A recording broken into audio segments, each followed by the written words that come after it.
আসসালামু আলাইকুম আরহামাতুল্লাহ। আশা করি তোমরা সবাই ভালো আছো। তোমরা যারা এবার 2024 সালে অষ্টম শ্রেণী হতে যারা বার্ষিক পরীক্ষায় ইংরেজি সাবজেক্টে দিবা, তোমাদের ইংলিশ সাবজেক্টটা সম্পূর্ণ আজকের এই ভিডিওতে হচ্ছে রিভিউ করে দেখাবো। এটা হচ্ছে স্কুলেরই একটা প্রশ্নপত্র, যেটা অনেকগুলা স্কুলে আসছিল, প্লাস অনেকগুলা হচ্ছে প্রশ্ন কমন পাইছিল অনেকেই, অনেকগুলা মার্ক তারা কিন্তু এখান থেকে কালেক্ট করতে পারছে। আশা করি, আমি মনে করি এই প্রশ্নটা অনেক গুরুত্বপূর্ণ, তাই এটা নিয়ে সম্পূর্ণ আজকের এই ভিডিওতে আমরা হচ্ছে লং হেলদিভাবে হচ্ছে আলোচনা করব।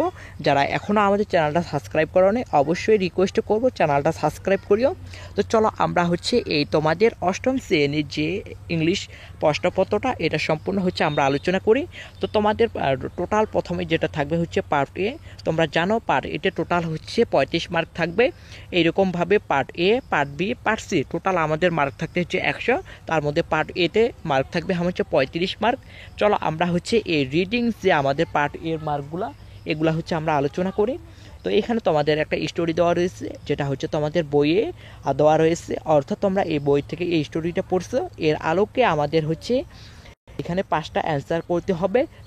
যেহেতু এই স্টোরিটা অনেক বড়, ভিডিওটা অনেক লং হয়ে যাবে, হেলদি হয়ে যাবে, যার কারণে ভিডিওটা এই যে স্টোরিটাকে স্ক্রল করতেছি এবং তোমাদের এই যে প্রশ্নগুলো রয়েছে এগুলো সঠিক অ্যান্সার করে দিচ্ছি। তো এ নাম্বার যে তোমাদের প্রশ্ন রয়েছে, এটা সঠিক অ্যান্সার হচ্ছে আইভি। বি নাম্বারে যে অ্যান্সার সেটা হচ্ছে সি। তারপর সি নাম্বারে যেটা অ্যান্সার সেটা হচ্ছে আইভি, অর্থাৎ এটা হচ্ছে সি, 3 নাম্বার অ্যান্সার। ডি নাম্বারে যে অ্যান্সার সেটা হচ্ছে আইভি। তারপর এ নাম্বার যেটা অ্যান্সার সেটা হচ্ছে আই, অর্থাৎ এ নাম্বার। এরপরে তোমাদের বিতে থাকবে হচ্ছে 5টা প্রশ্ন। এই 5টা স্টোরি থেকে আমাদের এই 5টা প্রশ্ন অ্যান্সার করতে হবে। অবশ্যই এই প্রশ্নগুলো অবশ্যই বড় করে লিখতে হবে, যেহেতু ওইটা হচ্ছে একটাই 2 মার্ক করে প্রশ্ন রিলেটেড অ্যান্সার করতে হবে। আমরা যদি এখন কোশ্চেনে অপর আরেক প্রান্তে যদি দেখি, এটা হচ্ছে তোমাদের সি, অর্থাৎ এখানে এই সি 3 নাম্বার প্রশ্নে তোমাদের হচ্ছে ক্লোন এ, ক্লোন বি থাকবে। ক্লোন এতে কয়েকটা সেন্টেন্স থাকবে, কয়েকটা ওয়ার্ড থাকবে। ক্লোন বিতে হচ্ছে কয়েকটা সেন্টেন্স থাকবে। এই ওয়ার্ডগুলো এই সেন্টেন্সের সাথে হচ্ছে মিলাই নিতে হবে। তারপর হচ্ছে 2 নাম্বারে থাকবে। এরপরে হচ্ছে 3 নাম্বারে আরেকটা স্টোরি থাকবে। চলো আমরা কোশ্চেনে আরেক প্রান্তে চলে যাই। এই যে সামনে যে আমরা একটা স্টোরি দেখলাম, এর আলোকে আমাদেরকে হচ্ছে এটা পূরণ করতে হবে।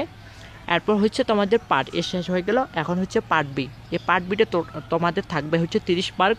এখানে একটা হচ্ছে কবিতা দেওয়া রয়েছে ইংরেজিতে, এর আলোকে এ বি সি এগুলো হচ্ছে লিখতে হবে, যেখানে হচ্ছে তোমাদের টোটাল এই পার্ট বিতে হচ্ছে 30 মার্ক থাকতেছে। তারপর হচ্ছে পার্ট সিতে তোমাদের হচ্ছে রাইটিং পার্ট, যেখানে হচ্ছে তোমাদের 35 মার্ক থাকতেছে। তো পার্ট বিতে যে তোমাদের রাইটিং পার্ট, এখানে কিন্তু প্যারাগ্রাফ থাকতেছে, তারপর হচ্ছে প্যারাগ্রাফের আইডিয়া সবগুলো এখানে কিন্তু থাকতেছে। তো এখন চলো আমরা দেখি যে তোমাদের এই রাইটিং পার্টে কী কী থাকতেছে, এখানে কিন্তু দিয়ে দেওয়া রয়েছে।